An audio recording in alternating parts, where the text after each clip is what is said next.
Can you hear me? What? Sorry, I can't help myself. No, it's all good. It's all good. Here comes Miss Diana.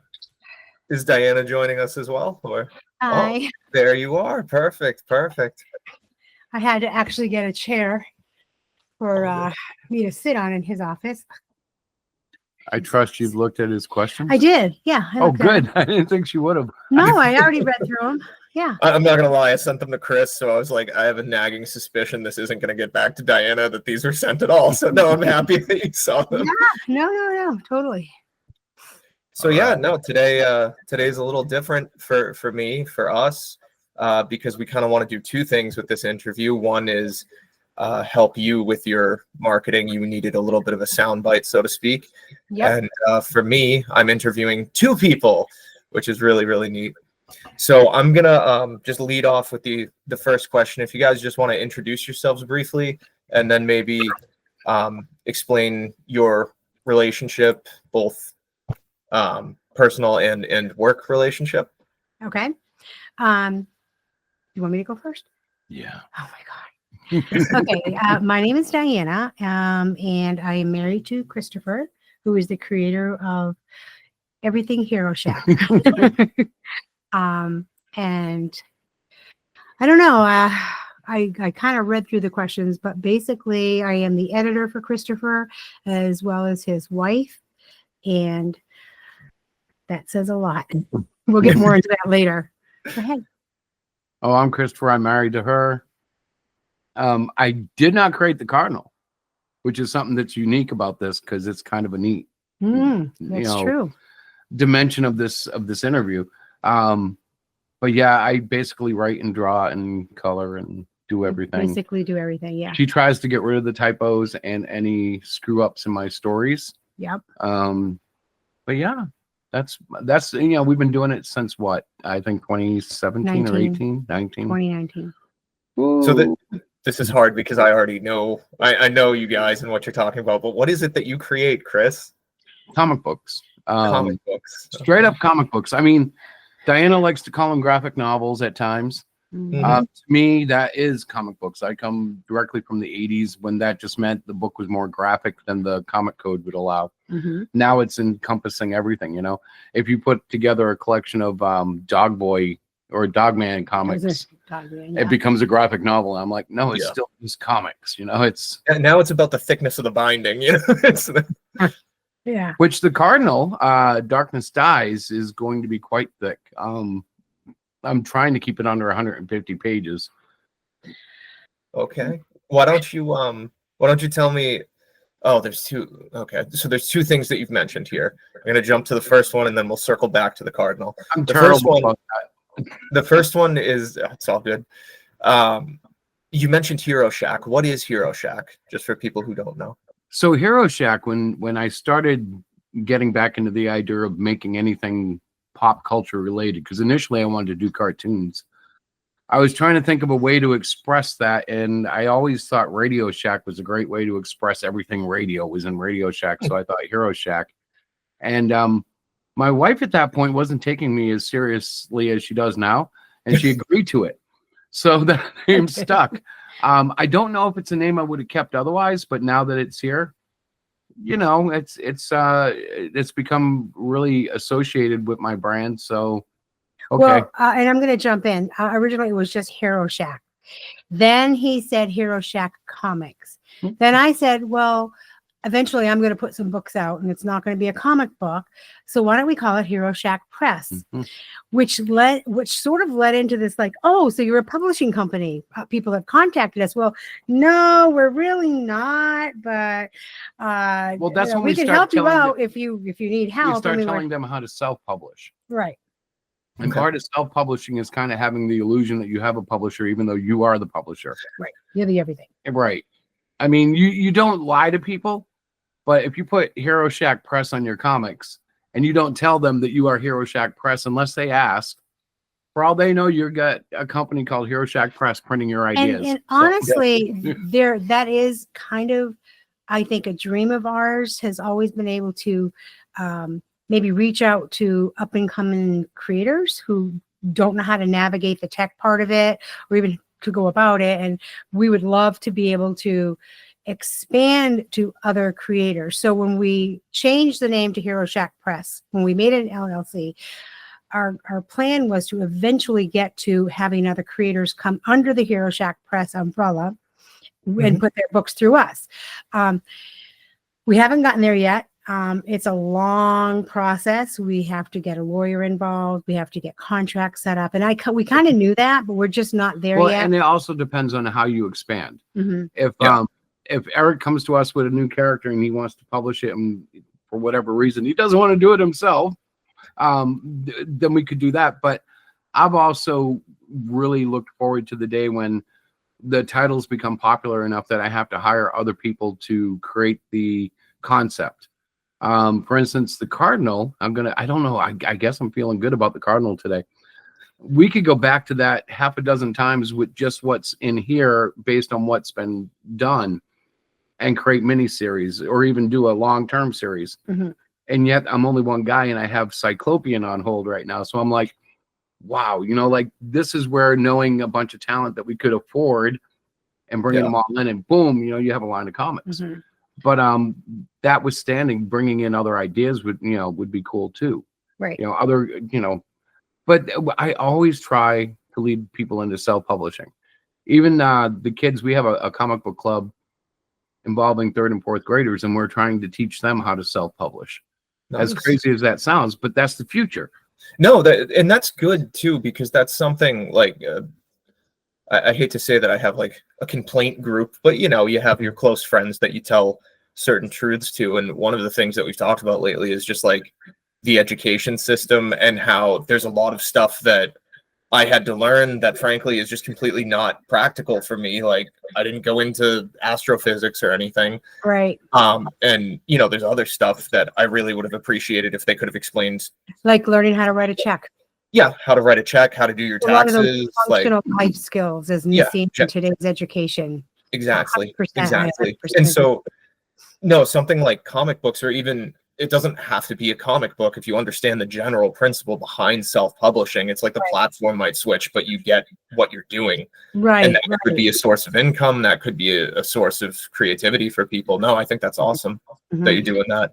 Well, even if it's just a source of accomplishment, there's an independent publisher that I just bought a book from. I don't want to mention his name. But the quality is not what you would call professional, and yet his heart's all in it. And I am encouraging him 100%, even though nothing he's doing would pass the mustard in the terms of, don't put it in contest, bro. It's not for that. But he's so satisfied by the creation of it. Right. It's that whole process of creating That's something. really what attracts me to independent projects. It's not necessarily, wow, is this as good as Marvel or DC or Image? Right. Is the heart in there? Can I see that? The heart and soul behind what they're doing. And I think that for many of these independent creators, they don't get that encouragement. They don't see that. They, their goals are way up here when there's nothing wrong with that, but it's so easily disillusioned because you're not reaching way up there. But you can reach here. You can still put together your project and get it out there, even if you're just giving it to friends or families. And even if you're not necessarily big sales on it, it's a part of you that is out there that you felt like you wanted to share. So I think there's that whole emotional piece too that sometimes is forgotten when you get to the big names like Marvel and, DC and that, which many creators strive for. Well, there's also issues there too, because the main publishers have gone to such extents of hiring artists that render so high precision quality stuff that this is one of the reasons I think manga has increased in popularity so much. Kids can't see themselves creating modern Western comics sometimes too far advanced.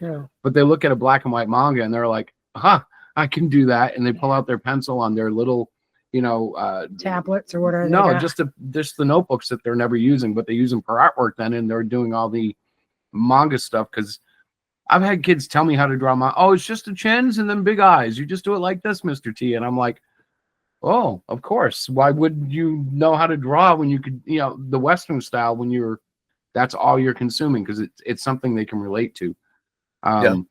And really with the Cardinal, here I go, going back to it. doing the black and white. It's all black and white in the book. So I've been able to relate to that. Like there's a whole connection in just black and white. Ask you questions about that. I don't know. I read the questions. He'll babble. Stop at any time. Okay? I'm very much organic with interviewing. So wherever the conversation takes us, and I was going to segue into the Cardinal anyway. Okay. I know I read these questions too. So I do want to comment really quickly, and I'll probably get in trouble for this one. Like, you know, someday when people actually view our content more. But no, what you had said about, you know, is the soul in it with indie publishers. And I actually, my last interview with someone, it's funny, I asked her, she's big into the independent publishing community. And I asked her, like, do you read any other indie work? Because like I always did it as a book swap thing, but I haven't read a lot of the content. And she was like, oh yeah, no, I almost read it exclusively. And there's like really great stuff out there. And I think that there's a lot of people that are just starving for some heart in the story, because these giant publishers like DC and Marvel, and for me, it's more with film. And I'll try to make this quick, but just originally, like when my wife and I got together, she thought I was insane because I wouldn't rewatch a movie unless like 5 to 10 years had gone by, because I just hated rewatching the same stuff, exceptions being like maybe some Christmas movies that are yearly. Right. But now I've found that I'm just going back to movies that I already know are worth the watch to me, because I feel like with streaming and everything, the quality just evolved so quickly because everybody's trying to keep up in the rat race. And I think that the indie community offers a really unique solution to that, where you have people that a lot of the times go into it knowing I'm not going to make money off of this, but I want to do it anyway because I love it. And you'll find something in there. So I think that that's really neat. And on that note, let's talk about the Cardinal. Chris, tell us all about the Cardinal. For people who have no idea, what is the Cardinal? You know, I was thinking about how to explain this, because if we get down to the bare bones and build up from there, we got to go back to the Titans, which is a silly concept that I adore, where when we were young teenagers, a group of my friends and I pretended to be superheroes, made comic books about it, and actually hung on to the superhero names and to some extent into our adulthood. Fast forward, 35 years, and I'm making the Cyclopian. I've included Captain Aura in the story, and I start meeting guys who he's hanging out with, including Eric Tamburino and Joey, his son, and I start incorporating their nicknames into the book. Meaning I don't even know if you guys went by Wiretap and Cardinal before you met me, but all of a sudden these were 2 names attached to them, and I created characters based on their input. Now with you, Eric, the Cardinal was something that you gravitated to because you had already done this in your teenage years, and there's a whole separate thing to that. But I had like adopted this into the Great Cyclopean without really having much knowledge about it. And then you were kind of like, sure, go ahead, you can mess with it to adapt it. And then the Cardinal of Justice, number one, I put the tagline on there because when I started looking, there's a lot of Cardinals out there. So we have to differentiate for copyright and all that stuff. And that kind of lined up with the Titans of Justice. But then it's kind of like when you plant a little seed in the ground and that darn thing comes up and it just goes where it wants to. And the Cardinal, I don't know, she was reading it today. It's almost like an epic journey. Like when people finally get their hands on this, it's not the kind of thing that you're going to read in 10 minutes and toss to the ground. It's and there are things that Diana still hasn't. When we were editing today, I pointed out a couple of things and the nuance that it weaves into it. And she was like, oh, I didn't even see that. And I'm like, it is a very multi-level kind of, like you could read through it once and you're like, wow, that was a great book. But then go back to it and like, I didn't even realize, oh my gosh, that's what's happening. It's that kind of a story. The more you read it, the more information I think that you're going to come away with, the more understanding. The characters, the depth of each character will be more revealed to you more as you reread and you read it closely. It's not a quick read.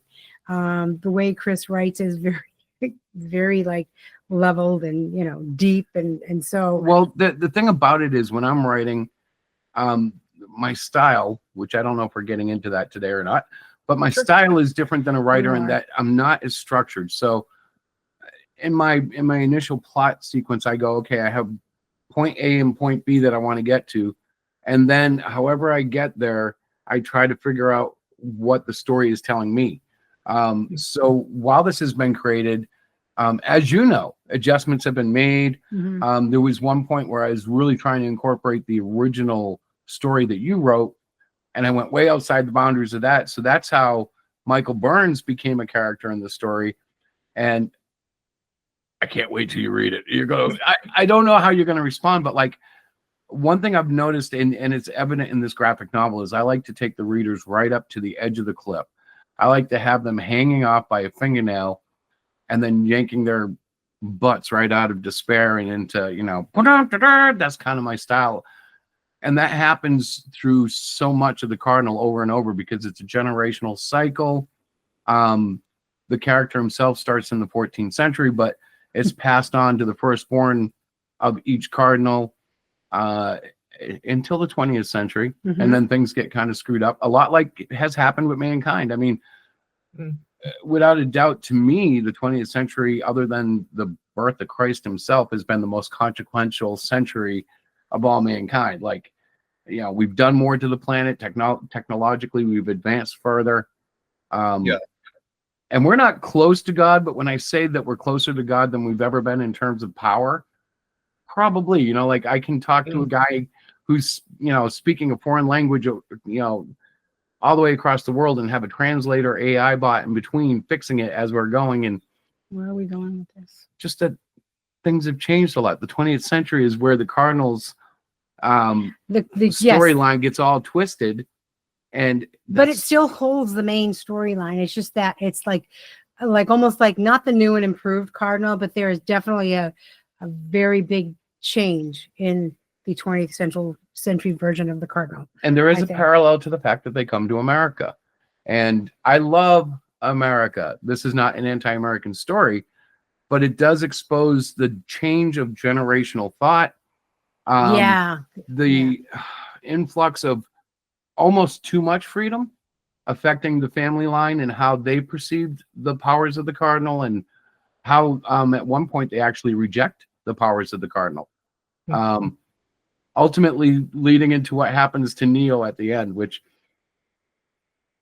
I'm very excited for. You don't get to the end yet. I'm still drawing it. So he's still like when I did my editing today, I for me to start every time from the beginning of the book, it's such a huge story. I don't. So I kind of start where I left off around here. So I'm going to read from this point to all the new stuff.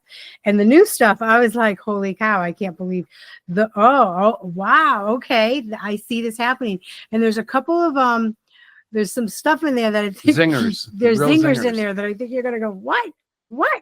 And the reader will do the same thing, like, wait a minute, wait, you have to turn the page in order for you to get the answer, because he does that well. He'll say things and you're going, wait a minute, this doesn't make any sense. What is he talking about? Then you turn the page and it's like, oh, okay, now I get it. And so he does that throughout this graphic novel, which I really like, and I hope, you know, those that I think read that's it like it. truly revealed in this graphic novel. I think I always tell stories that way, but when it's broken up in issues, it's harder to recognize the pattern. But now that we've got it laid out, it's going on 150 pages. Yeah, I know. This could have been divided into several issues. He didn't want to do that, and that we talked to him about that. I did try. I'm like, why don't we Well, so actually, that's a good segue back for a minute, because it did technically start as something much smaller. If you want to talk about that, it was originally.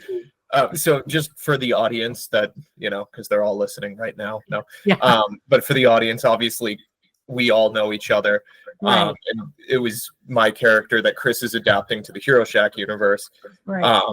No, it started, for me anyway, where Chris was starting to put people that he knew into this comic book, and we knew each other through this guy, Tony. Mm-hmm. And he was putting a group of guys that hang out together into the Great Cyclopian, which was still an ongoing series. And all the other guys in the book at the time were all former military. And so I just mentioned to Tony, I was like, oh, you're just going to throw me in one of the branches or something, like, I don't care what Yeah. you do with my character type thing. It's not like, because originally it was a cameo type thing. It was Right, like, right, oh, it's exactly, this guy. exactly.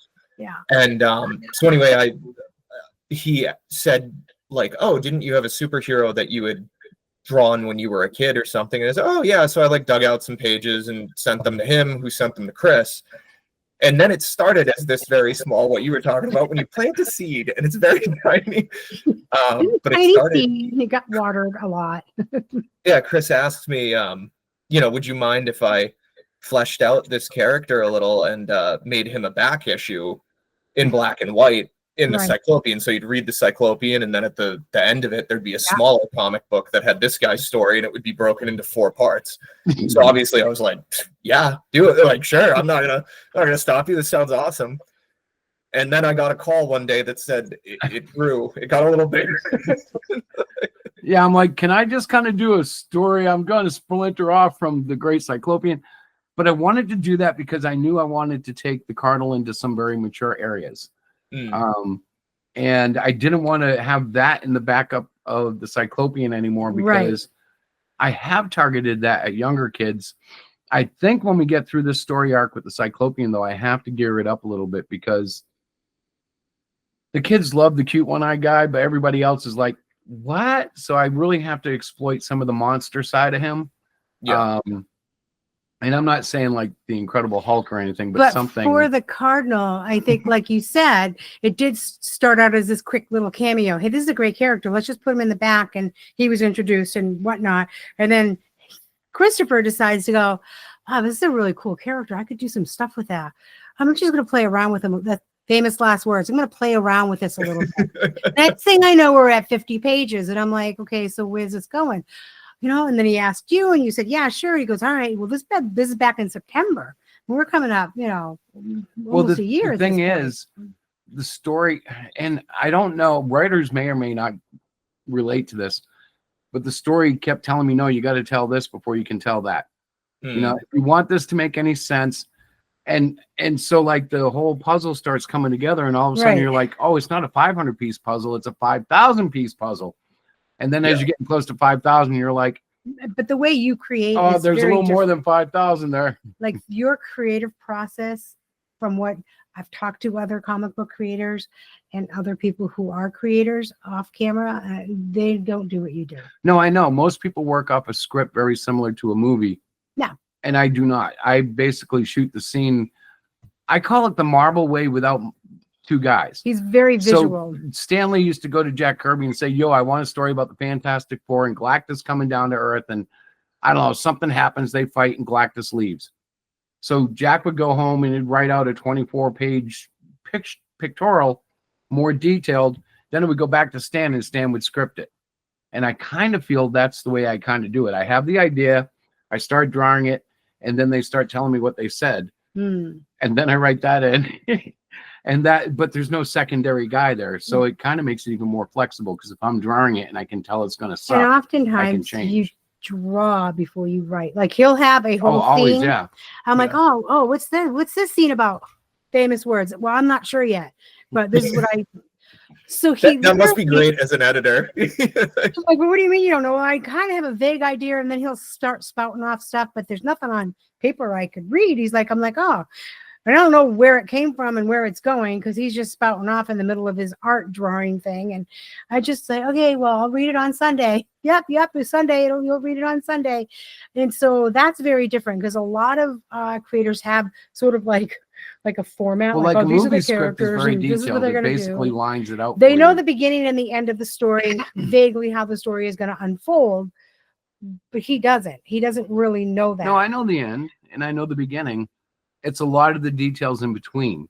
It's That's like true. looking at a clock. You know, when you wind the clock, it's making stuff happen to make the hands move. But unless you open it up, you don't see every gear, and that's what happens when I create. The gears start exposing themselves. And they change often.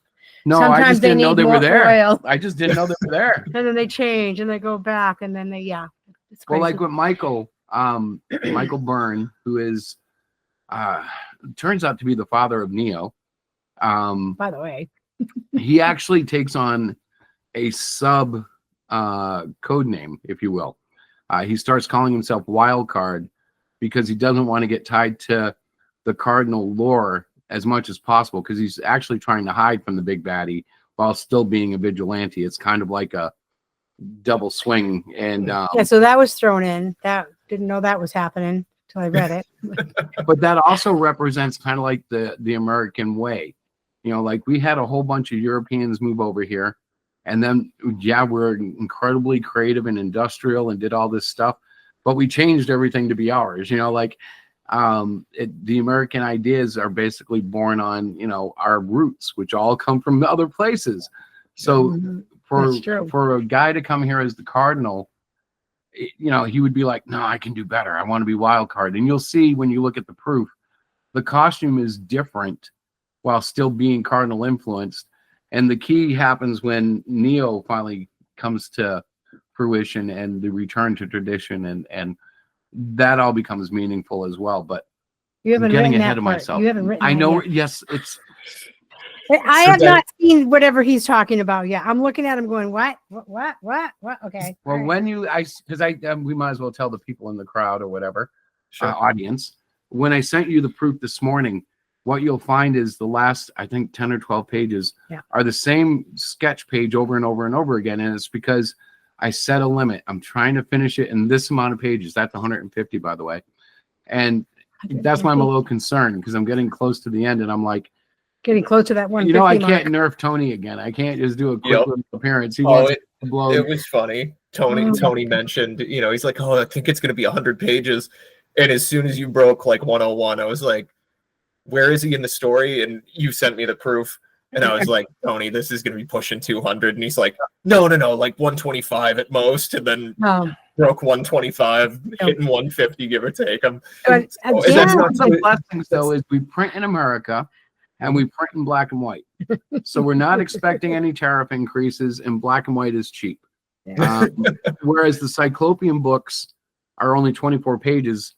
This book, I can go up to like 200 pages and still cost less than the color comics usually cost us. Yeah. So the thing is, it's not a story you can rush through. Like, you cannot rush this, because if you rush it, you won't understand it. You literally have to go and explain what's happening in detail. Otherwise, you'll be like, what? Well, see, I disagree with her. She doesn't read like a comic book reader. I don't. So to me, this is like when you get a huge comic book volume and you go back and read it several times. And that's the value of a comic. Like, it might sit around your house for 6 months. As you read it each time, you go back and you're like, holy cow, I just realized the Hulk just beat the heck out of the thing. Well, no, I think you do have to read this several. I think it's book that you'll enjoy. For a comic book reader, and that's kind of the process of absorbing a good comic. Like, that's why I call it a graphic novel. Oh, boy. It's not a comic book. Oh, no. It's a novel with graphics in it. It's a graphic novel. All right, so I'm gonna jump in and redirect from where that's going now. Chris, you talked about, you know, comic books and rereading and all that. What are some of the comic books that influenced you as a comic book creator? What do you like to go back and reread? Well, truly, it's all Marvel, and well, except for one little stint he did in DC, but it's all connected to one guy, and that's John Byrne. I can go back and read anything from the 80s and love it. Frank Miller, Sal Buscema, that's an artist, by the way. But John Byrne is my go-to. Now, he worked with Chris Claremont and a couple of other well-established writers, but my favorite work from him was his all-in-one, meaning he was doing all his own art and he was doing all his own stories. He had a letterer and he did have an editor, and I believe he had a colorist, of course. But basically, he was the first guy I recognized that was writing his stories and drawing them. And to this day, I can go back and read Man of Steel. I can go back to the Fantastic Four, or his X-Men runs, or his Avenger run, or his Iron Fist run, and reignite the fire. You know, like, there are times when you get down and you're like, oh, why am I doing this? These guys are just so much better than me, or that, or this. And you go back and you look at your idol and you go, oh, yeah. And even though my idol technically isn't as good as the latest artist, you know, his anatomy's off, or maybe his perspective isn't what modern day says it should be, that fire is there. And that's what brings me back to, you know, Mel Gibson in Braveheart with the face paint going. That's where I get the juice from. That's where it comes back. It's so funny. So yeah, go ahead. So what are your goals with comic books? Like, what in an ideal world, what are comic books for you? Why do you put them out? Why do you pursue them? Where's that love come from, and where's it directed? It's multifold. I mean, part of it's the childhood dream of always wanting to do it, and having been diagnosed as autistic, I don't know, when I was 40, explains why when I was 18 and I got my first rejections, I took them as seriously and dove into graphic arts. Like my first rejections from editors were like, don't quit your day job, go back to school, you're not quite ready. And I took that as, go find another living because you're not coming over here. So where was I going with this?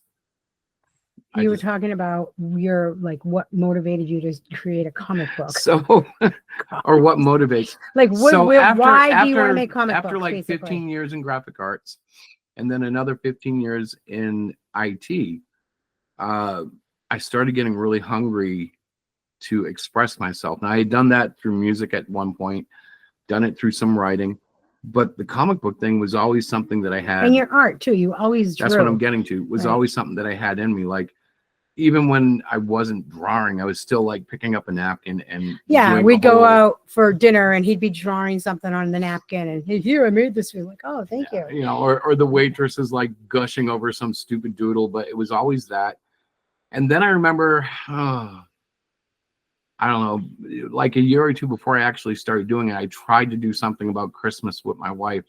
Yeah. And it got really weird, and because I'm like a weird kind of writer. Christmas, like a comic for Chris, well, it was about taking over Santa Claus. I think just creating a Santa Claus when you the whole myth. Really started to say, I think I'm going to do some sort of a book, comic illustrated book. It was about Christianity and the fact that Santa, that Santa wasn't real, and he was in a really weird spot back in the day.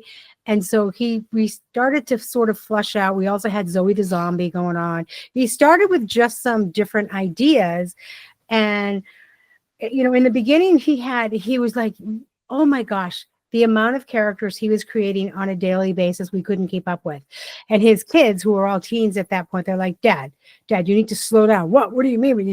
We had even the characters, some of the characters that I still have drawers full of posters, like 55 and the other one, the rubber guy there. And so he just started creating all of these characters and putting them into one. Well, the first 2 years were Hero Shack books. Sandbox. That was their branding, and underneath they had a subtitle. But I was creating characters as quickly as I could. He was using like the sandbox mentality of a tech kind of thing, because he was tech and creative. Now, me being his wife heard sandbox, so I'm like, that's kind of cool. You're gonna play in a sandbox? Oh, all right. So I went out for our first Comic-Con and bought sandboxes for kids to play in. Zenbox sandbox. Like Zen boxes, but he was not talking about that kind of a sandbox, which he neglected to tell me. And he was like poo-pooing the idea. I can't believe it turned out to be successful. But Hero Shack I Sandbox. feel like that would be a good thing. Sandbox is in the title. We get so many, and it's funny because we get so many autistic children standing there playing in our Zen sandboxes. Yep. That we then get to connect with the parents, because she goes, oh yeah, he's autistic too. Well, then I would be able to sell the Hero Shack Sandbox, which if we look back at those now, we literally are like, this is, But the motivation has become number one. So that's where it started. I have a talent with children. When I do the clubs, for instance, the kids and I kind of connect and we kind of geek out together. His childlike personality. Apparently difficult for men to do. Like, apparently we don't connect well with kids usually, because they're all in need of attention. Like, I don't want to say it's bad parenting, but there's not the same connection with fathers as there used to be in many cases. And so to give them the attention and then start encouraging them, because the kids in the club, we hear all the time, well, that kid's not academically ready for this. He's not going to do well, or this, that, the other thing. And it always turns out to be the same thing. They just didn't have the interest. When you spark the interest, all of a sudden, it's the motivation. The ABCs of language come together. And wow, that kid has an idea and he's got a story, and now he's working on it because his friend. You know what I mean? It's contagious. So I think when So that's another motivator for why we create. why and- you create. And why? Well, Why you there's create. me, myself, and I. I know. And then there's the last motivator, which is like probably the most personal, and that is I would love to do this through retirement until my death. And I'm only 55, but that gives me 10 to 12, 15 years to build up something while I'm working full time that I might be able to dive in on a decade or so from now. You know, I may not be making a living wage right now. No, am not. Mhm. And that's okay. But if in 10 years I've built up, 5,000 followers and they're all buying the books every month, guess what? All of a sudden I'm living off of, extra income off of that. And if not, you have your retirement. But I think And if not, I'll still be doing it because I love making I was going to books. say, so back to the reasons why you wanted to become a creator, because you are a creator. It's not like, oh, I think he is. Because since a kid, and he's always told me this, I've always wanted to make my own book. When we first got together, he was drawing. I'm like, wow, you're an artist. Well, no, I'm not if you an go artist. back Like, to yeah, Tony and you Tony are. and the Titans, Like, he's always made comic books. I made those books, and I know one of the questions was, do I remember the first comic I ever made? Yeah. And I thought about that very hard, and I don't necessarily remember the first one, but the first one I remember making was a simple drawing of 2 castles, and I did it with my brother who passed away when I was 7, God rest his soul. But I remember sitting there, we had 2 castles, and we both drew a king on either side, and we proceeded to have a war. And I would draw an archer shooting at his king, and he would draw a guy with a shield blocking it, and another guy with another arrow shooting back at my king. And we literally did this on sheets of paper continuously. We'd keep escalating until the sheet got full, and then we'd start all over again. But those were the very first comics I actually remember making. What I did before that, I don't know. I'm sure it was... Well, you were 8, he was 7. No, right? that You was were younger, when we were right? younger. Yeah, he okay. died when I was 7. So when I say that he is a creator, he's a comic book creator, it started when he was just little, really small. And I do know it was influenced by newspaper comics. Those were the first ones I ever got exposed to. But which ones, who knows? I don't remember. I know pop culture wise, I loved the old George Reeves Superman. That was one of the first series. And I thought Batman, the TV series, was a serious and awesome thing. I'm like, this is cool, clam, bam. And I was a kid. I thought this was how TV should be. Batman's awesome. But yeah, I don't know where we're going with this, but that's where I am. No, that's fine. I have one more question for you, and then I'm going to pivot a little bit to Diana, just to explore both sides of the creative edit process. Absolutely, yes. But no, Chris, you mentioned, because I actually didn't know this. You mentioned you were submitting to places. Like, where were you submitting? What were you submitting at the time? That's a painful, and I assume because I've never done it. All right, I've heard about it and read about it and was just like, no. And thank God, with my generation, one of the good things is that self-publishing, by the time I got around to it, was like not incredibly taboo and available. So I was like, I'm going to do that. I'm guessing that's why you push people towards the self-publishing now. But tell us a little bit about that whole process. I had turned 18 and I really wanted to be a comic book artist. So I knew John Romita Sr. was the senior executive at Marvel. And I forget who it was at DC. It was less important because DC was crap to me. But I was like, well, if they'll hire me, I'll go there at first, right? So that hurts my soul as a Batman fan, but go ahead. I was one of those Marvel guys, like make mine Marvel no matter what. Yeah. But Batman was cool. He was one of the few. Batman and Superman. Everybody else, I was like, eh. So anyways, I'm sending out all these things. What were you sending? Well, what they were like 4 or 5 page clippets of my art that were done in sequential. So I'd have one like Spider-Man swinging through the city, catches a man trying to rape a woman, because that was always a thing in the 80s. And he goes down and saves the day, right? So there were all things like that. I sent them out for like 8 weeks in a row, every week, just hammering these. DC and Marvel just getting hammered. DC, I'm sending all their secondary characters because I'm like, they won't give me Batman or Superman. So I'll try to get like on the crappy Booster Gold or something, right? And like, I'm that good, right? And back then my art was really, really bad. I was only 18, had no real experience, but all of a sudden I get a letter from John Romita Sr. expressing to me to stop sending him damn art submissions because they have a submissions editor, and truly he recommends I should get some more training and do some studying of anatomy. He had some really good constructive criticism, but to my undiagnosed autistic mind, I was like, oh, Ramita says I'm shit. I have to become something else. But that's not what he said at all. No, that wasn't what he said at all. But so I targeted graphic arts after that. I was like, well, I'm talented enough to typeset. You know what I mean? It was like, but that was like where I was submitting. And of course, when artists get their rejections, it hurts and all that. But for me, it didn't really hurt. I was just like, well, if it's not to be, I'll just, I'll go do something else. Cause I was just that happy-go-lucky. I'm going to take the world. And somewhere around that time, I think I decided I would be a rock and roll star. So I learned guitar after that.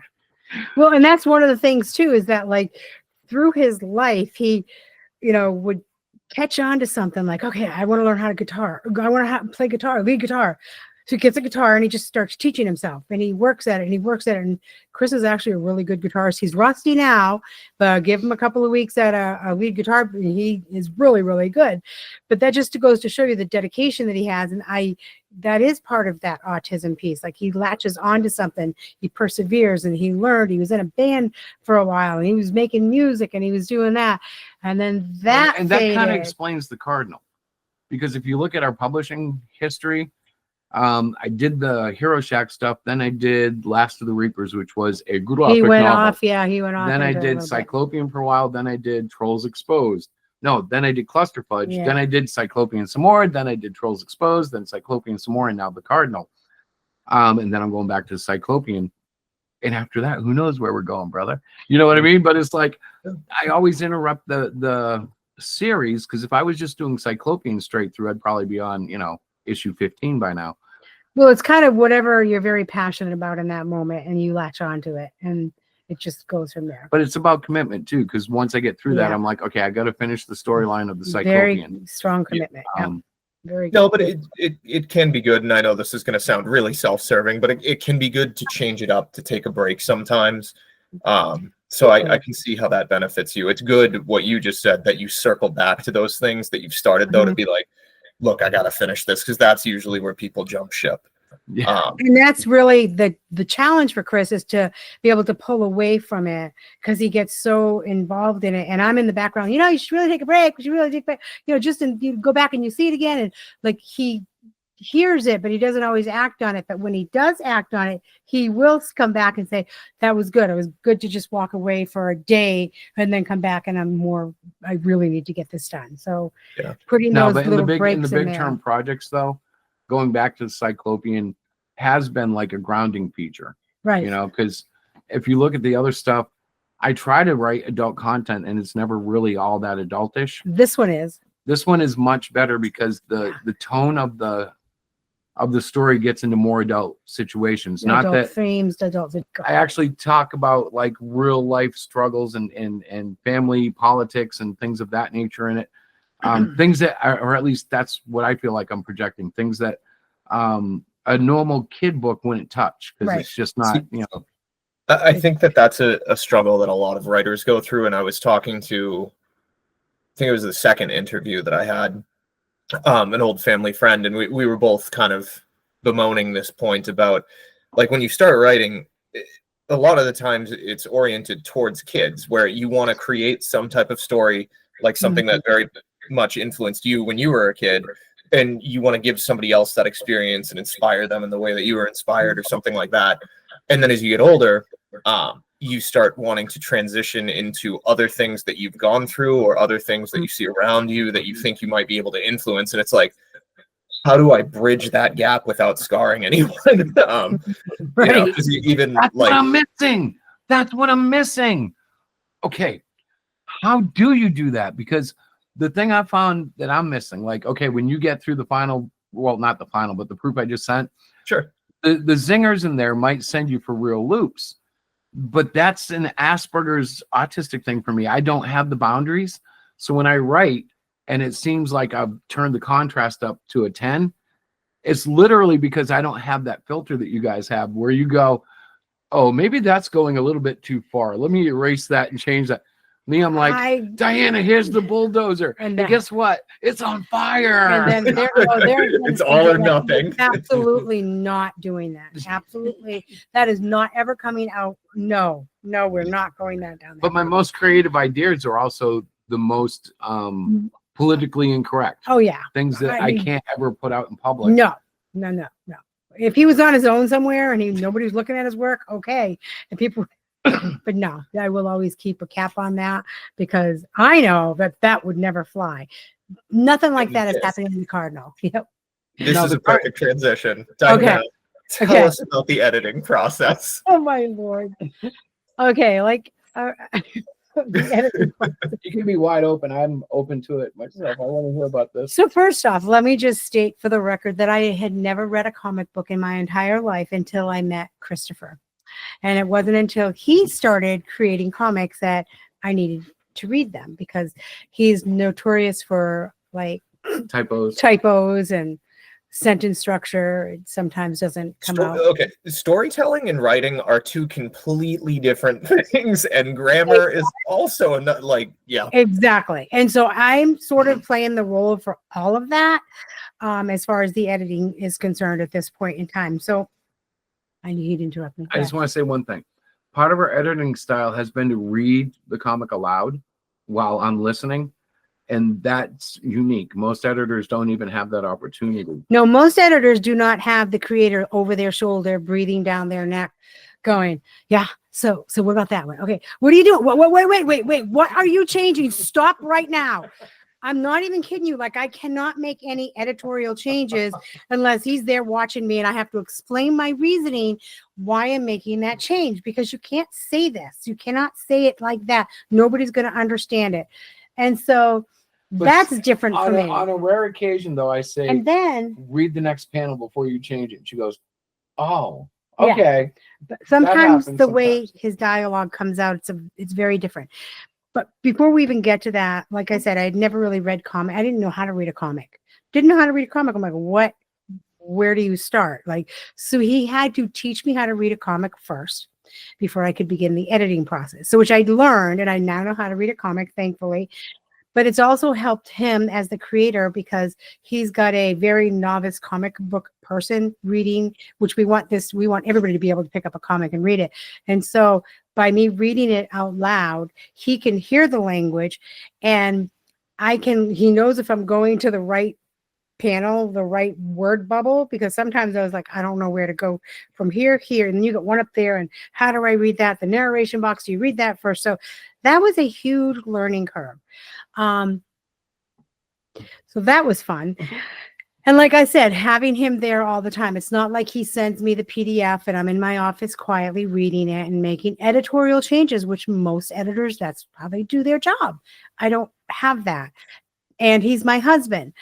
And he is on the spectrum, and he's very stubborn about his creation. What? I want to point out, I just sent you a proof this morning. I send you a proof every time I send it to Eric. Thank you. Yes, but it's a PDF, I can't change it. No, I can make notations and say, I think we should reword this, which is so much longer than like, okay, you can't say, I can't even give you an example of some of the things. Like a lot of it's the typo stuff, and sometimes it's the way he words sentences.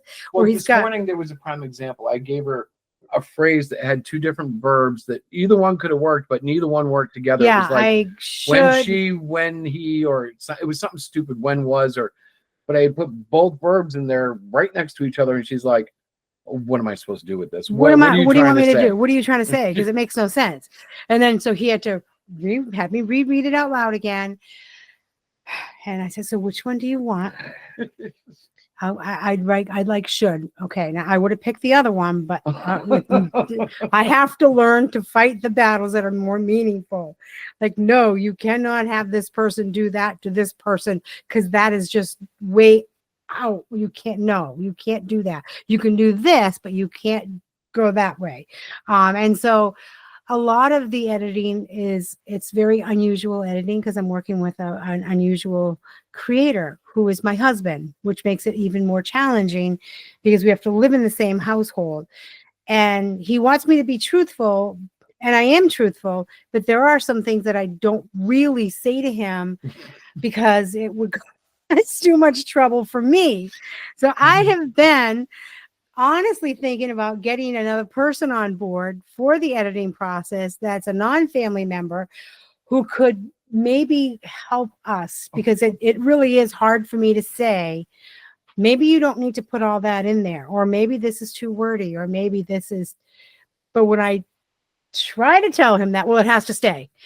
Okay, well, some stuff, so it's always a tier, and I think I would do that even with a professional he editor. would, but then I could just serve him dinner and be happy. But sometimes, like, and we've had that issue on a lot of dialogue issues. Yeah, I'm like, I'll have someone say something because that's how their character would say it, and I don't want to change everything. Like, I don't want to put everything into contractions because it makes a smaller dialogue box. Sometimes I want the guy to say should not. but I also tell Instead him of shouldn't. you need to make it obvious enough to the reader that that is the dialogue. That is the dialogue. That's what you want to use. You can't go back and forth. So there's an interesting story with that in Man and Monster, where when I first wrote it, like a more final version of it, and my dad was reading everything at the time, and Alexander, who's the warrior in the third story, I think it is, but he's this warrior guy, and he shows up, and I was starting to read more, and I was starting to read about writing or something. I don't quite remember how it happened, but there was kind of this concept where I realized everybody talks the same, because my first book being an anthology, it's like you want to make sure it doesn't feel like it's the same story recycled over and over, because there was one or two moments where I was like, wait, is this too similar, or am I fundamentally talking about something different? But anyway, so I did an update of this one story. My dad goes, wait a minute, why does he talk like this now?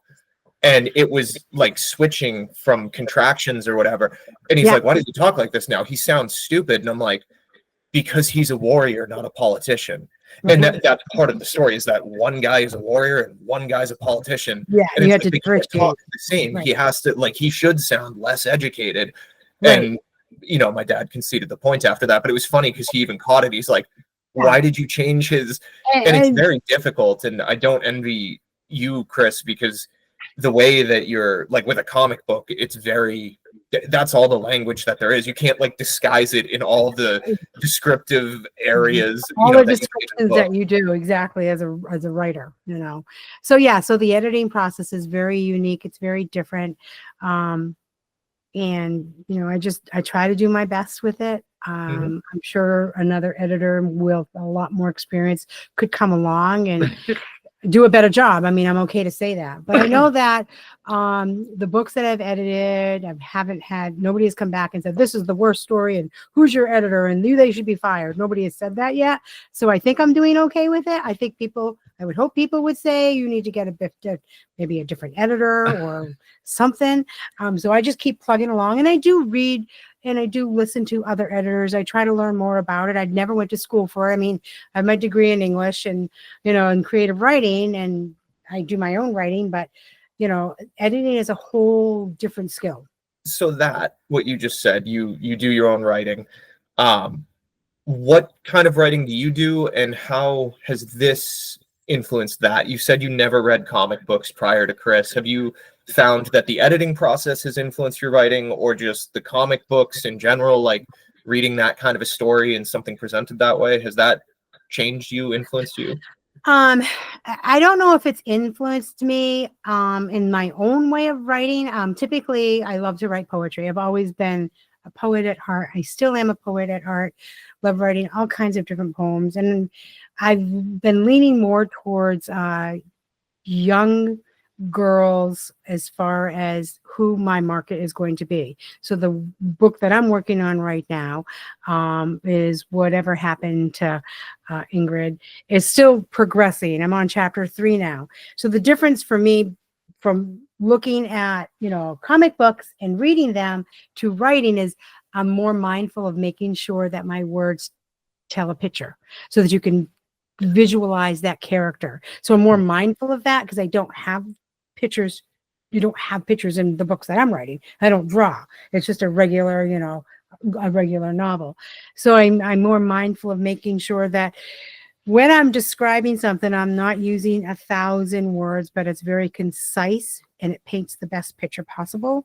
And that I've kind of taken from the comic book reading, because I've noticed that in comic books that have a lot of words, like in the old days when Chris' first comic came out, he had like so many words that you couldn't see the pictures. And we've pulled that way back. Like that's kind of like you're writing a story, but you have the pictures. Your comic book should be told by the pictures, and the words add to it, right? That's sort of the whole thing. Well, in a comic, reading it out loud, one of the reasons is so you can recognize redundancies and Right. things of that nature. Right. And even this morning, we were going through the new dialogue that she hadn't read yet.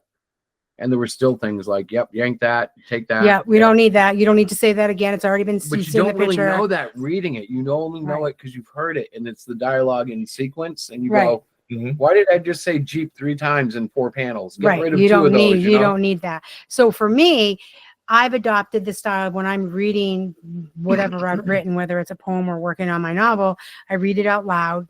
I'll go back to it, check it again. Like I'm taking my time on the stuff that I write. And I think that, you know. Did you used to read aloud before comics? No. Yeah. No, I did not. I did not. I just would read it and like, all right. But then when I went to school, that's one of the biggest things that my professor said is like, you know what, if you sit and read your stuff out loud, even if you record it and then listen to it, you will be able to tell if what you're writing other readers will understand. So that I think is the only thing that I've really taken away from being Chris's editor and kind of being in the comic book market, even though I'm still learning a lot. Like you can't ask me who's your favorite comic book. I don't know. Chris's? I have no idea. I'm more of a Marvel movie girl watcher. Like last night we watched the old Iron Man just because I don't like much of what's out there now. So we went back. Is that how we reference it now? The old Iron Man? Yeah, I feel old. That hurts. the old Iron Man. Remember the old Iron Man movies? I remember sitting in the front row because it was sold. Like me and my dad got like the last 2 tickets, and we're sitting there, necks arched, like looking at this thing. But it was wild. Right? It was awesome. It was like, oh my gosh, it was think awesome. that's got a lot to do with him playing Dr. Doom now. That is kind of dating his Iron Man stuff because it's like, oh, he's not Iron Man anymore. Well, I mean, you know, okay, so I kind of like went off topic there, but honestly, you know, pop culture and all that didn't exist in my world because I was too busy writing poetry in the woods. You know, I don't know. I was like kind of earthy, hippie. I don't know. What do you want to call it? She hasn't mentioned she plays guitar because it was all folk music. Yeah, my guitar. Like me and Chris met, and I'm like, you know, the folk music, like Arlo Guthrie I kind play of guitar stuff. too. Let the sun shine in. And I'm like, this is Judas Priest. Check this out. Still that way. He's like, you want to go where? I'm like, never mind. So yeah, so I'm definitely this is a whole new world for me. Well, in a lot of ways, our relationship is almost necessary for me to do what I do. Because I would still make comics, but they would be horrendously not edited. You wouldn't get it. Yeah, they would be horrible. But like, she is not autistic yet. She is tied to educational endeavors that involve autism. Like she works with autistic kids. Yeah, so I have like a career of it. Right. You know, that's what I do. I mean, many of the kids on my caseload are diagnosed with ASD or other things, but I have had many years of experience with people on the spectrum. The point is though that you're uniquely trained, where most wives, well, after 3 years of marriage, she was ready to pull my head off. Yeah. And that's when she started investigating what's wrong with the gears up in this guy's head. And that's when I ended up with a diagnosis, long story short. Right. But then when she knew the diagnosis, she started treating me differently. Strategies. And boom, you know, but that's also made what we do at Hero Shack possible. Because if you were to fire her and install generic editor from any other company, I would probably have a personal breakdown, you know, because he wouldn't know how to handle my autistic stupidness. Right. Where she does. Right. And that's true. That is why the editing process is so different from like a professional trained editor. If they came in and tried to work with Chris, as you know, Chris is very challenging to work with. Well, you know what would happen is I'd do it, but then like I'd sabotage it within 2 or 3 issues. Like at first I'd be like, oh yeah, there's no problem. Like, you know, ask her though. Like I've worked with other people, and after they ask for like the 5th change, I'm like, what the heck? I did this. We I tried. did it." We tried before you got into comics. We tried doing Some graphic just art graphic art stuff, and that was really challenging for him. So yeah. So I guess you know, being not only his wife but his partner in this sort of business that we have, I use a lot of strategies with him to get my point across and to help make the changes that I think that are necessary. So yeah. I think you always win. It sounds like you have an understanding manager, Chris. it Very sounds much so. sounds He's like a real- positive thing. It's very I do want to each other. I do want to ask you. This is circling back to something that you said earlier about Chris's comics having too much words in them, and how like the point of a comic book, the images and the words balancing. A buddy of mine pointed this out to me, and I can't unsee it. So my buddy Ben was reading. He was asking for different comic book recommendations. And I read both sides of the fence. I was characters from Marvel that I love, characters from DC.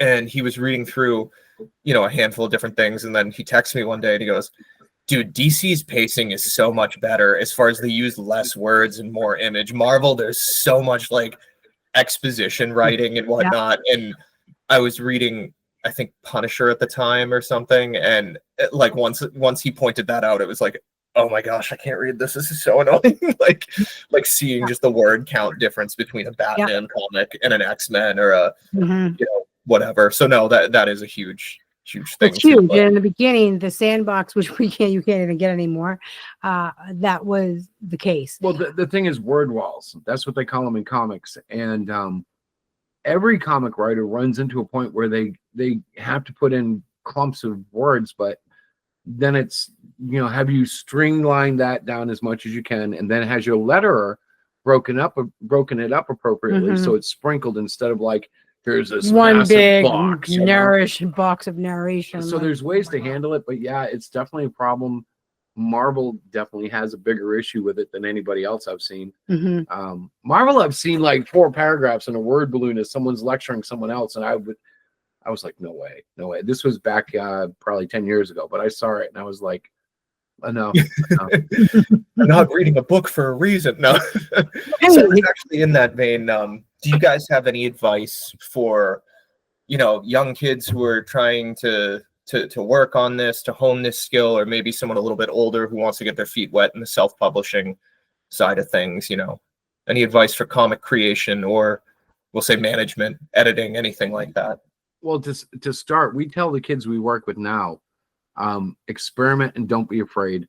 And I tell them, quite frankly, no matter what you hear about AI, it's out there. It's going to just grow and grow. And if you have a hankering for it, do it now. Learn about it now, because as much as I particularly hate it and other people hate it, it's going to be a reality in art. It's just like it's going to be, it already is a reality in music and video. So we tell them not to be afraid to experiment, because when I was growing up, it was all hand and paper, and Photoshop was a no-no, and tablets they're low res. You can't draw on a tablet. You'll never get now every pro artist is digital. It's just a reality. So we have to learn how to embrace that if you're trying to bring something to the market, especially a comic book, which is a dead market. I encourage every kid I talk to, don't be afraid to publish to the web, because eventually it's going to go web-based. They have web stuff now, but print is still predominantly the medium everybody prefers. But sooner or later, the generations are just going to say, I don't want to get no paper. Give it to me on my tablet. So I always tell the kids to just write what they want. They're used to the sloppy copy terminology because of school, because we're dealing with 3rd and 4th graders. Do sloppy copies of stuff and then set it aside and go back, look at it again. Do you still like what you've written? If not, that's when you start rewriting it. You know, if you don't like how you've drawn that character, redraw it and keep working at it until you are satisfied, and then you are ready to self-publish. What we also try to teach them to self-edit, in the sense that we have boys, for instance, always come up to us and say, I want to have these 2 guys with machine guns. We're like, no, but if you want to have shooting, let's do laser guns. That's what G.I. Joe used to do. And we start introducing alternatives, because in a way, part of art has always been able to push the boundaries without people realizing they were pushed until it's too late. You know, like you want to tell a story and get them hooked before you let them realize what the story means sometimes, because that's where the real pleasure of learning about the story, you know, there's a surprise that's coming and you don't know about it, but it's all sprinkled in. So it's like we have to teach them, if you're going to have violence, you have to have reasoning, and you also have to be able to disguise it. And it's the same thing with anything that they try to tackle that might be a little bit more adult than a 12-year-old should do.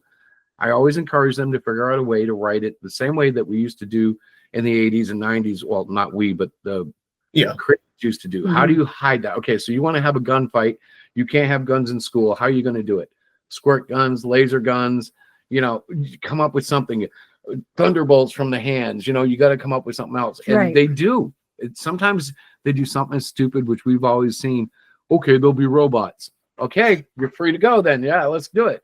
But we encourage all of that because it's all part of the creative soup that they're going to end up having to deal with. It's the process, and we tell them again and again that your first effort is never your best effort. So just because you've written, and I think as a writer yourself, your first time that you write down a story, you're going to go back many times and change that to where you feel like, yes, now it's ready to go to print. And then the actual publishing part of it, they're using us right now to help them, but because they're kids, but like even as an adult, watch videos. There's so many videos on how to self-publish now. They'll walk you right through it. We've never made one because there's a lot out there, but encouraging. Well, the truth is, the independent publishers we know who are adults that weren't really doing what we were doing, all we have to do is lead them to the right place, you know? Right. Go to Amazon. Oh, the template's just 6.75 by 10.9. Little tips like that. And all of a sudden they're telling you stuff. Hey, did you know you could set it up like that? And yeah, sure I did. And taking your notes. You know, oh, that's kind of cool. It's worked that way with AI. Sometimes like I learned to do Suno a little bit. And then the kid I told about suddenly had like, 1,000 songs because he figured out way better than I did, and they were pretty good. And I'm like, that's how it works. You network and you spread and share. I think that the indie community, and I've always said this, should always support one another. We're all kind of on the same playing field. And, to put another indie creator down because you don't care for their style or their story or their art or whatever it might be, that's not cool in my eyes. I just think that there is a struggle there though, because the only time I get upset with indie creators is when they run a grift. And by that, I mean, if I feel they're intentionally misleading consumers and ripping them off, something like that, pull the plug on them, racism, anything like that. You do that in independent circles, and it can reverberate. And you can run into problems like where certain little cliques of groups won't listen to you, right, but it becomes very personal. So you have to know where to stand your ground, because otherwise, we've had situations where like we find out people that we were kind of networked with were into the bad stuff, and you're like, okay, I've got to detach from that. So you got to kind of have a barrier, understand what you're getting involved with before you get too involved with it. Yeah. So you have to support each other, but don't support each other. Like, don't assume just because you see me on the internet and I've had a couple of campaigns that I'm a good guy. Unless you've talked to me and know that I'm a good guy, don't necessarily assume it, because the product doesn't always represent the person, and the person doesn't always represent the product. And so you support with some sort of balancing act until like we have friends. If you watch our Wednesday night show, Tim and Rick come on almost every Wednesday night. But I can tell you they're two guys I've never met who I probably would trust in most cases. They're very, but that's been built over years of communication. And so you got to be careful, like you'll see, I'll support them to the hilt. Whereas you can show me some other comics, I'm like, well, let me see what this is about before I put this on my channel. Well, and even it's funny, Tony was just talking about this the other day, and this is a decent segue too, because I'm going to circle back to the Cardinal and into just because the Cardinal's live right now for, I guess you'd call it a pre-order. But so I'm just going to say it's live on Fund My Comic, not GoFundMe. Dude, every time I do it, I do that too. Yeah, it's live on Fund My Comic, and that's actually, I'll put a link in the description so people can find it if they're interested. But no, Tony was saying he was thumbing through that Fund My Comic. There's a lot of just stuff that you can fund. And some of the campaigns, you know, they're half a year out, and he was like just completely baffled at just the raw, just scrolling that you can. There's just artwork and all these different things, and like you said, it's one of those. If you want to invest in something, or if you think that something looks interesting, like when you're scrolling through it, it's like, how do you parse that out? How do you make decisions when you have that much option and opportunity available?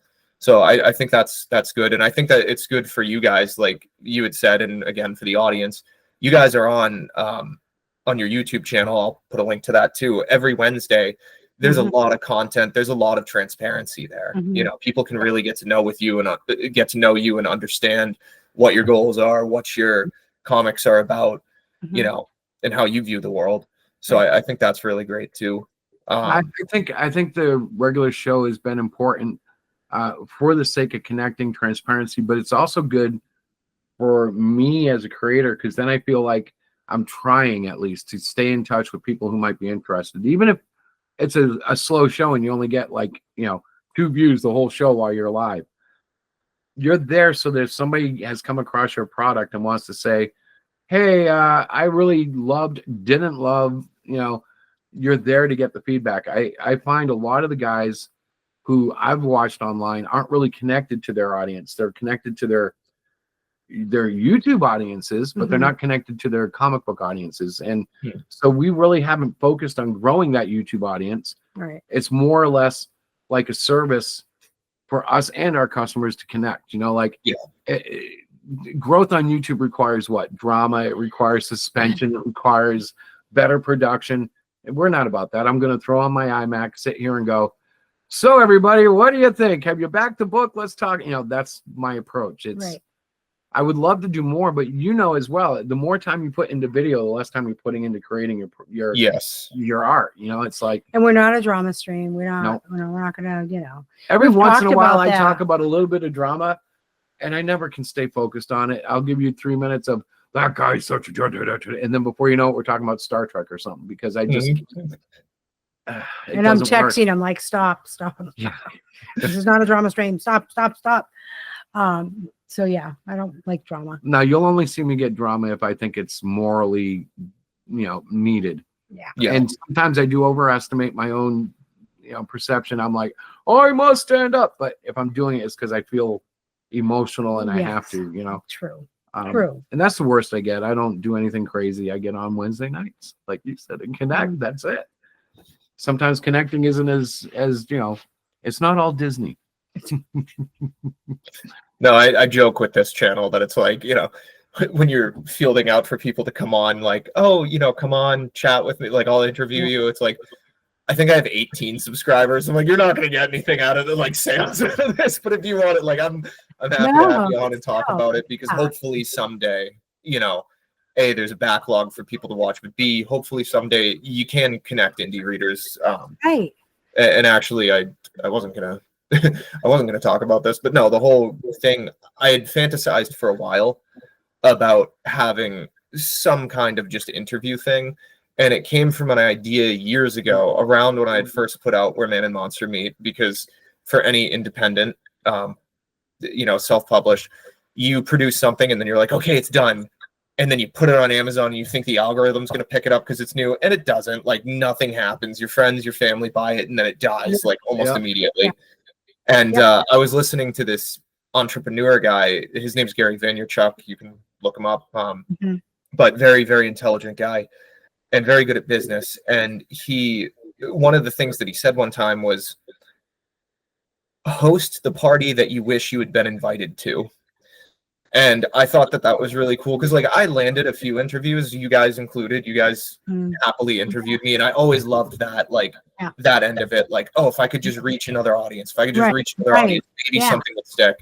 And so it was like, well, if you're not getting invited, why don't you host that? And that'll give you a chance, you know, me and all my high production value here. But you know, if you host that, why don't, you know, maybe you can get other authors to meet each other. Maybe you can get other audiences, you know, eventually.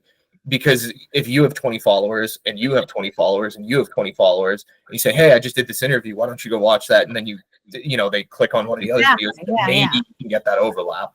Right. So anyway, I'm sorry, I'll get off the soapbox. No, absolutely. You guys give us a quick synopsis, a quick elevator pitch for the Cardinal. Darkness Dies, Faces of the Cardinal, which is now available for pre-order, and I'll leave the link for where people can pick that up. Well, do you want me to do it? Oh yeah. Yeah. See, I'm tempted here. I'm tempted because I love to say it this way. Man's bitten by Jesus Christ's cross and becomes superhero that's passed down through the generations all the way to 20th century. That's the shortest version. But basically, the story is what happens when someone becomes entwined or infused with the DNA of Christ, and his prayers are heard by servants of Christ because of that DNA.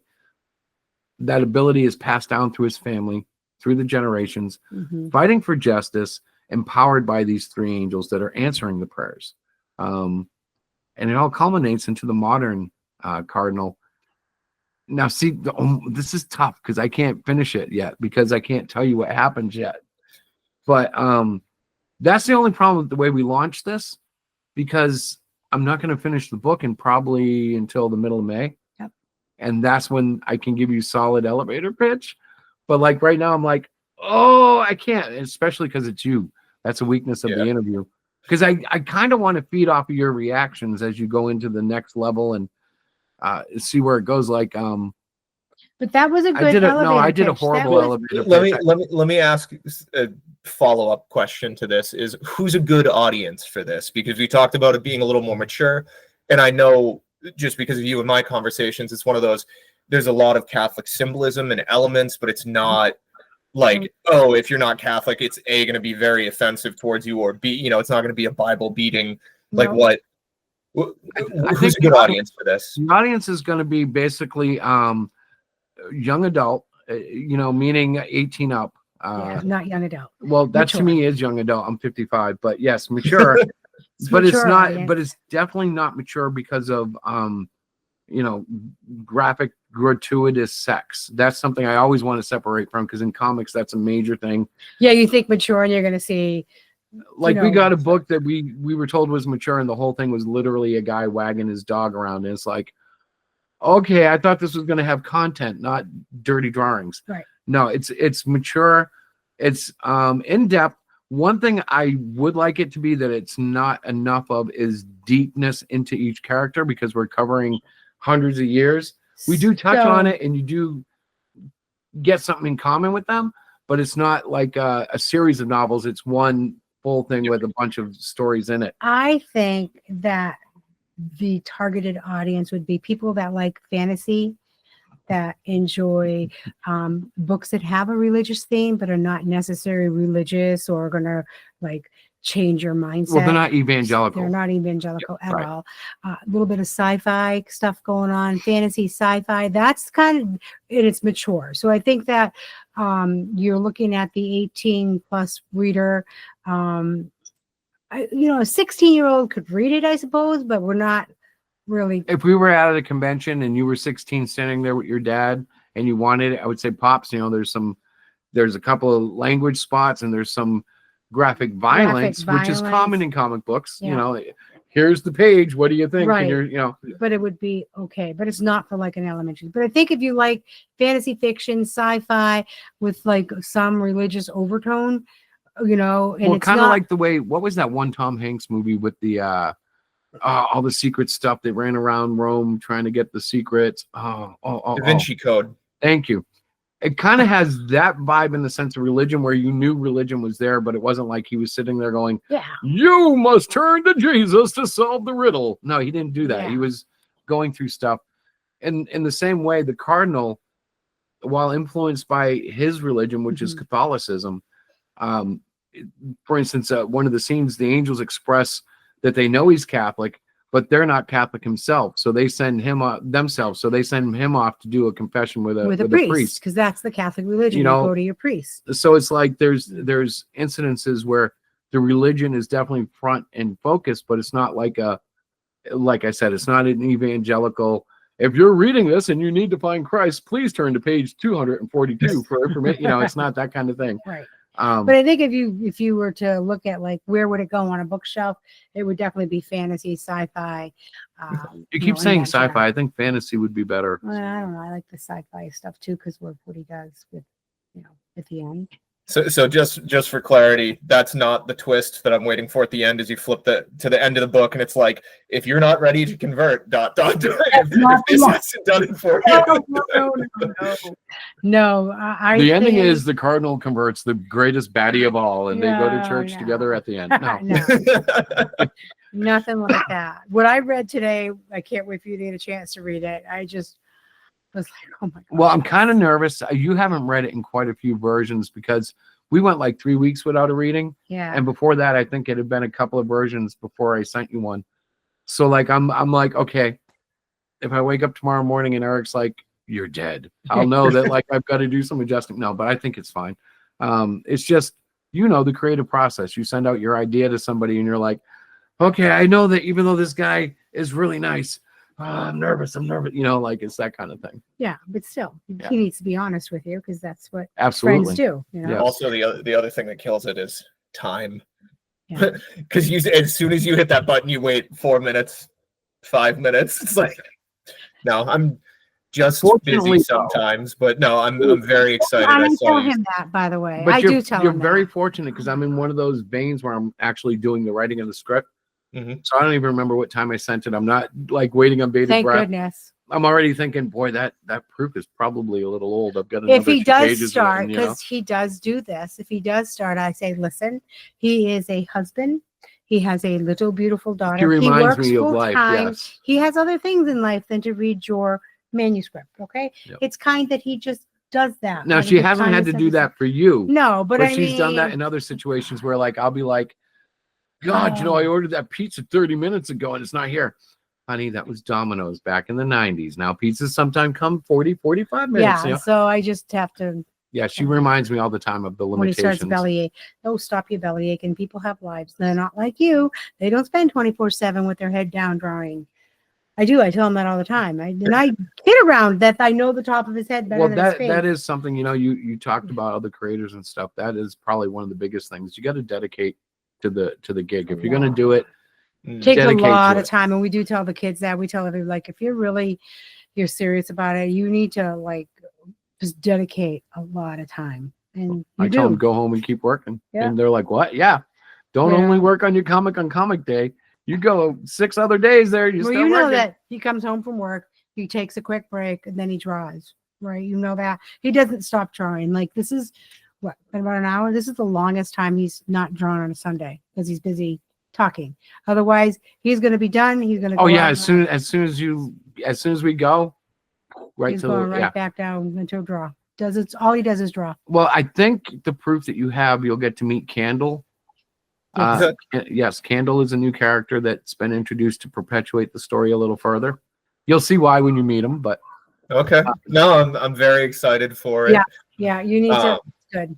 Yeah, no, I'm happy that this all panned out and worked out. It was a little short notice, but I was happy to see your text. And then when he and I were, I was like, I really should have you guys like do an interview with you now that the Cardinal's live. And he's like, oh yeah, Diana wanted to ask me some questions earlier. I'm still trying to get so Kickstarter has this whole new thing now. You have to put up a video that, where you get to meet the author a little bit. And it's different from what it was 5 years ago when we last used them. They rejected my first thing that I put up because I didn't have anything about him. So trying to get Chris to do an interview for me. So today I'm getting ready to do some errands, Walmart, whatever. He goes, yeah, we're going to have an interview with Eric. What? 1:30, be home. Oh, okay. Like, am I doing the questions? Nope, he's already sent them. Okay. All right. I'll be here. And so this actually helps out because I think you're going to help. Well, what we'll do is we'll clip your copy of it and then we'll put like a minute highlight and like, I'll have her pick the best stuff, like do one of those. Well, think about the Cardinal, just whatever. So, flash some artwork up there, just so I can get it. I want to get it launched because the reason I'm telling them that is because we've already had things on Kickstarter before.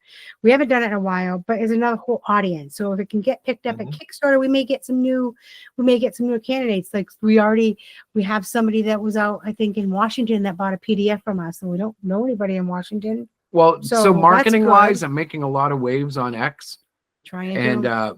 getting my nose involved in things that are probably considered non-constructive, but it has been constructive because He's trying to I bring think, attention to him. well, no, I think one of the important distinctions I need to make is, God, are you going to put this in the interview?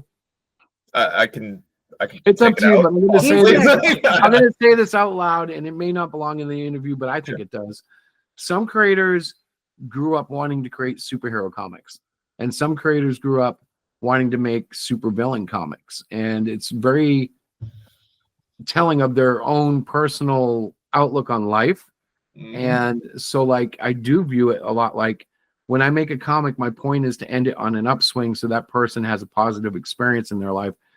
Where I know some people are just like, I want to take them to the bottom and leave them there. And I'm like, oh. No, I have to jump in on this one because no, this is a pet peeve of mine, and I'm gonna throw Disney under the bus because they've been there before, and nobody's gonna listen to me anyway.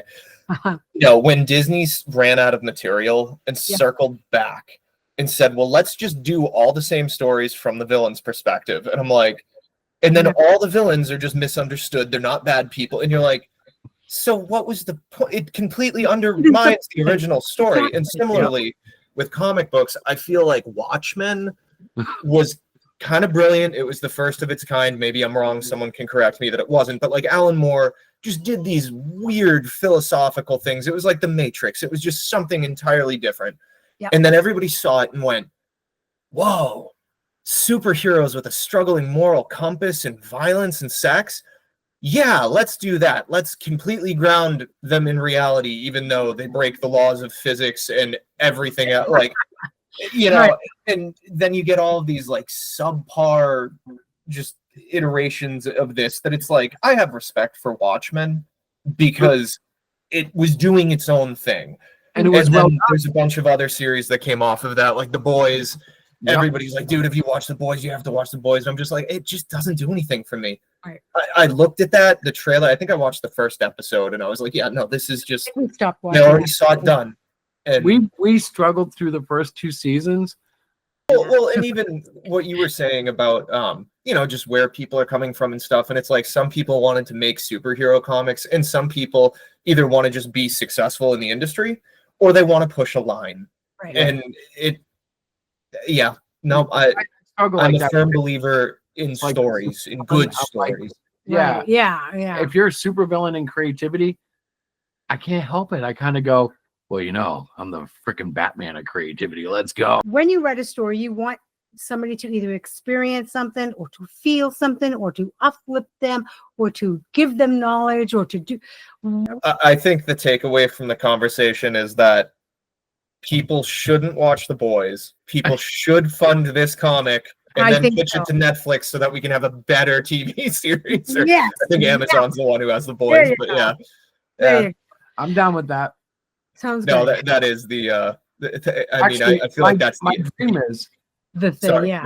My dream would be that we get enough backers that we could justify putting together a second, run at one of the. There's basically 5 Cardinals that are focused on in the book. I would love to zoom in on any one of them and just start pulling out stories because we haven't even finished this one yet. Stop. And that is the true creative right there. always. And then we could do this. He doesn't stop ever. And I'm like, nope, I can't. I haven't had my coffee. Please don't. We're not even done this yet. Please don't. Okay. Well, again, thank you for this so much, guys. I gotta jump, but I will have this is gonna export in whatever time it takes. I'll send you just the link to this, and then I'll do some light edits. I generally don't edit much with these, and I'll throw it up on YouTube. I'll put the Fund My Comic link.